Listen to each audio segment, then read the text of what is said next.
আসসালামু আলাইকুম এভরিওয়ান। এই অর্ডারটি ছিল আমার নানির বাড়ির ওখানকার। তো অর্ডারটা পাওয়ার পরেই আমি ভেবে নিয়েছিলাম এই সুযোগে নানির বাসায় ঘুরেও আসবো আর অর্ডারটাও ডেলিভারি করে আসবো, এতে আপুর ডেলিভারি চার্জটাও লাগবে না। সো এটা বানানোর জন্য সব কিছু নিয়ে আমি নানির বাসায় চলে গিয়েছিলাম যে ওখানে গিয়েই বানাবো, বাসায় বসে আর সময় নষ্ট না করেই ঘুরেই আসি।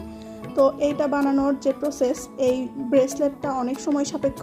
আর এটা বানানোর সময় আমার একটু শীট বেঁচে গিয়েছিল, যেখানে আমি একটা ছোট নেকলেসের ডিজাইন করে নিয়েছিলাম। এটা আমি নেক্সট টাইম দেখাবো। আর এই হলো আমার নানির বাড়ির মেইন আকর্ষণ, আমার দুষ্টু মিষ্টি মামাতো ভাই বোনগুলা। ওদের এই গাড়িটা কিন্তু জোশ ছিল, মন চাচ্ছিল আমি যদি ছোট হতাম তাহলে আমিও ট্রাই করতাম। আর এইদিকে আমি এই ব্রেসলেটটা সেট হতে দিয়েছিলাম, এবং এটার যখন ভিডিও নিই তখন না ছিল কারেন্ট, না আমি সুন্দর ভিডিও ক্লিপ নিতে পারতেছিলাম। তারপরেও একটু আয়নাতে ক্লিপ নিয়ে নিয়েছিলাম, এটা তাও আগের থেকে বেটার লাগতেছিল। তারপর আমি একটা আংটি বানিয়েছিলাম, এটা উইদাউট অর্ডার ছিল, বাট এটা এত সুন্দর হয়েছে যে এটা আমার মামির পছন্দ হয়ে গেছে এবং মামি এটা নিয়ে নিয়েছে। এবং তারপর আমার সব কাজ শেষ হয়েছে এবং এখন আমি প্যাকেজিংটা করে নিচ্ছিলাম। আর প্যাকেজিং করার সময় আমি কানের পুশ এটা আমি এক্সট্রা দিয়ে দিই, যাতে আগেরটা হেরে ফেললেও এটা ইউজ করতে পারে।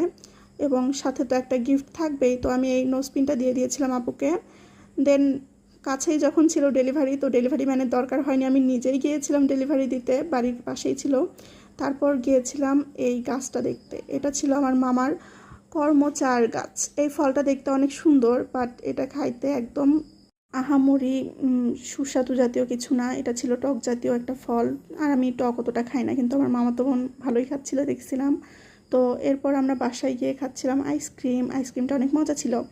এরপর আমি পেয়েছিলাম একটা অর্ডার, যেই অর্ডারটা আমি এই সুন্দর কলমটা দিয়ে লিখে নিচ্ছিলাম। তারপর আমি আমার মামাতো ভাইয়ের ক্লে দিয়ে এই পুতুলটা বানিয়েছিলাম। এটা আমি আইসক্রিমের কাঠিটার সাথে অ্যাডজাস্ট করে বানিয়েছিলাম। তো এটা কেমন হয়েছে জানাবেন। আজকের ভিডিও এ পর্যন্তই, আল্লাহ হাফেজ।